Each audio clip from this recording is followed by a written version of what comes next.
Huang Fu berkata saat melihat lengan merah. Kamu tidak perlu menyalahkan dirimu sendiri. Sungguh, usahamu selalu terlihat oleh guru. Huang Fui merasa perlu menjelaskan kepada muridnya sendiri. Dia bisa mengabaikan argumen orang luar, tapi dia tidak bisa membiarkan Zhan Hongxin merasa tertekan. Alam untuk sementara memimpin, dan tidak dapat dianggap apa-apa. Palung untuk sementara. Tetapi pemandangan yang lewat itu saja. Lengan merah. Anda harus ingat bahwa alasan mengapa saya menerima Anda sebagai magang adalah karena guru. Pasti, di masa depan, Anda pasti akan bersinar. Huang Fu berkata, lihatlah perspektif jangka panjang dan gunakan pil master pembangkit tenaga listrik teratas sebagai titik awal. Sekarang, itu adalah dasar dari titik awal itu saja. Jika Anda menganggap master pil pembangkit tenaga listrik teratas sebagai tujuan, pencapaian seumur hidup itu tidak lain adalah itu semua lebih tinggi dari itu. Huang Fuzeng mengatakan sesuatu yang dalam. Setidaknya lengan merah sepertinya mengerti. Tetapi yang pertama berkata, saya telah dikalahkan oleh teman-teman saya di masa lalu sebagai seorang guru. Masih soal belajar multi-efek, tapi sekarang, masuk ke alchemy Dao dan tersenyum padanya. Dengan mengatakan itu, hati Huang Fu penuh emosi, rambut perak berkibar, dan dia tidak memiliki kesombongan dan kesombongan. Huang Fuzhen selalu berpikir bahwa ada beberapa jalan yang perlu dilalui sendiri, tetapi ada hal-hal tertentu yang tidak dapat diminta begitu saja untuk disadari oleh para murid. Jika tidak, apa yang Anda ingin guru lakukan? Apakah menunjuk menyendiri dan jauh setiap hari? Melihat lengan baju merah masih sedikit cuek, Huang Fuzhen tersenyum lagi. Ayo pelan-pelan, semua yang telah kamu lalui sekarang akan menjadi pengalamanmu. Tetapi sebagai seorang guru, kamu harus lebih banyak berurusan dengan Qin Yichen di masa depan. Bocah itu ada banyak tempat di tubuh Anda yang patut Anda pelajari. Dengan mengatakan itu, senyum pahit Kaisar Huang juga muncul, dan anak itu dapat menemukan frostbite yang tidak mencolok dalam 10.000 bahan obat, dan akhirnya menciptakan keajaiban dengan banyak efek. Memacu, lengan baju merah mengangguk, meskipun pemahamannya belum jelas. Tetapi simpulnya akhirnya jelas. Dia juga menemukan jawabannya. Bagaimanapun, itu benar untuk mendengarkan guru. Di masa depan, saya harus pergi ke Qin Yichen dan belajar darinya. Pada hari yang sama, Qin Yichen dan dua tiba di Sekte Abadi Yuan Surgawi. Ni Yuntian mengucapkan selamat tinggal. Dia juga punya bisnis sendiri. Bagaimanapun, kediaman Huang Fu dapat ditemukan sendiri. Sekte Abadi Yuan Surgawi tidak banyak berubah. Kali ini Qin Yichen berjalan sepanjang jalan. Tidak berharap dirinya cukup terkenal di kuil dan banyak murid mengenalinya. Bahkan Su Ying dan Chen Yu, dua tetua, saling menyapa dengan hangat dan bertanya pada Qin Yichen apa yang terjadi.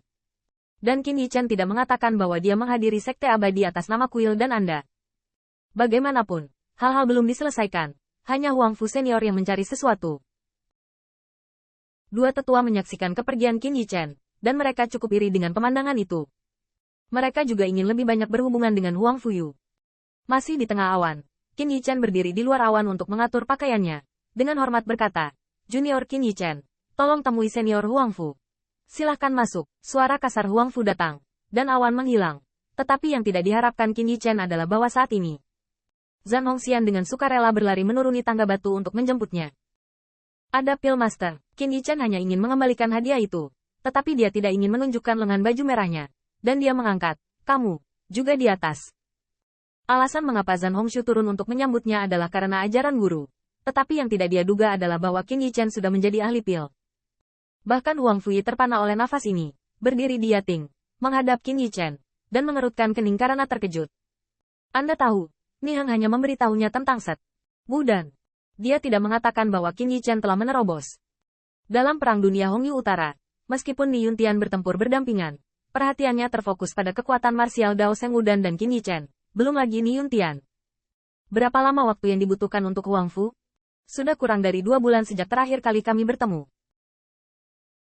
Dan Nihang mengatakan bahwa anak laki-laki ini telah meneliti senyawa Sheng dan juga peringkat di lapisan surgawi 3 Raja Abadi. Sekarang tampaknya itu benar. Bagaimana saya masih bisa memiliki semangat kultivasi semangat terobosan? Memamerkan lengan bajunya, seolah-olah dia tahu apa yang guru ingin dia pelajari dari Qin Yichen. Kezan selalu merasa seperti ini. Si Betsu ini adalah kejutan untuk dilihat pada tanggal 3. Dia sepertinya tidak bisa belajar. Qin Yichen tertawa, memberi hormat kepada Huang Fui. Berkat saran terakhir Huang Fu senior, junior dapat menghapus pemahaman darinya. Qin Yichen sangat menipu Feng Old Patriarch pada waktu itu, dan itu juga digunakan untuk menjelaskan kepada Huang Fuzhen saat ini. Dia merasa bahwa dia tidak boleh terlalu jenaka.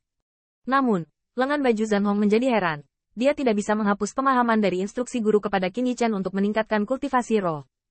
Mungkinkah, apa yang guru katakan adalah belajar, Apakah ini bakat luar biasa dari bakat bawaan? Namun, Qin Yichen sendiri tidak tahu bahwa dia tidak sengaja menabrak tempat yang salah, dan sebenarnya membuat Zhan Hongxiu sedikit mengagumi dirinya sendiri. Dan niat awal Huang Fuyi adalah membiarkan Zhan Hongxiu mempelajari kekuatan Qin Yichen sendiri dan menumbangkan ketekunan dan kualitas alchemy Dao. Namun, Huang Fuyi berpikir sejenak, dan tidak menjelaskannya sama sekali. Apalagi ini memang layak dianggap sebagai model oleh murid-muridnya. Tuan Pilkin, tolong. Sikap sopan Qin Yichen benar-benar membuat Qin Yichen agak tersanjung. Dia menginjak tangga batu dan berjalan ke atrium. Qin Yichen mengeluarkan botol batu giok. Ini adalah Sein Wudan yang dikembangkan oleh junior, dan masalah para senior benar. Ketika Huang Fu melihat cahaya menyala, dia harus mengatakan bahwa kedewasaan Qin Yichen dalam menangani hubungan antar manusia juga membuatnya cukup diapresiasi. Ini bukanlah rencana indah berwajah delapan, tetapi seseorang yang nyaman dengannya dan mau bergaul dengannya. Kepribadian seperti itu tidak akan pernah sempit. Menurut pendapat Qin Yichen, tanpa mengatakan apa-apa lagi, jika bukan karena instruksi Huang Fu, dia tidak akan dapat meneliti Seng Wudan dengan begitu cepat. Untuk usia yang lebih muda, ini semacam penunjuk, dan untuk yang lebih tua, Huang Fuyu telah mempromosikan kemenangan dari 3 aliansi. Oleh karena itu, Huang Fuchen tidak perlu berbicara. Qin Yichen mengeluarkan Seng Wudan yang telah disiapkan sebelumnya. Setelah Huang Fuyi mengambil alih, dia tidak khawatir untuk mencicipi. Dan sejujurnya, senyawa Seng dan bernama Seng Wudan ini mungkin tidak perlu dia cicipi. Karena banyak surga abadi seperti harimau yang telah menumbuhkan sayap. Efek sihir dan pekerjaan sihir adalah bukti terbaik. Setelah menyapa Qin Yichen, Huang Fu menyesap tehnya, langsung ke intinya, dan berkata, dengan cara ini, keponakan Yuntian seharusnya memberitahumu tentang upacara sekte abadi. Qin Yichen sedikit mengangguk, tetapi melihat Huang Fuzen tiba-tiba tertawa. Sejujurnya, kamu masih bisa datang. Itu benar-benar membuatku sangat bahagia. Qin Yichen tertawa, dengan nada tulus. Huang senior sopan. Senior akan memberi junior kesempatan. Bagaimana bisa junior gagal menghargai kebaikan seseorang? Huang Fusang menyesap teh lagi dan berkata, karena Anda mengerti segalanya, maka saya mungkin juga mengatakan bahwa dalam beberapa hari, disiplin sekte dan kuil immortal saya kebetulan memiliki persidangan.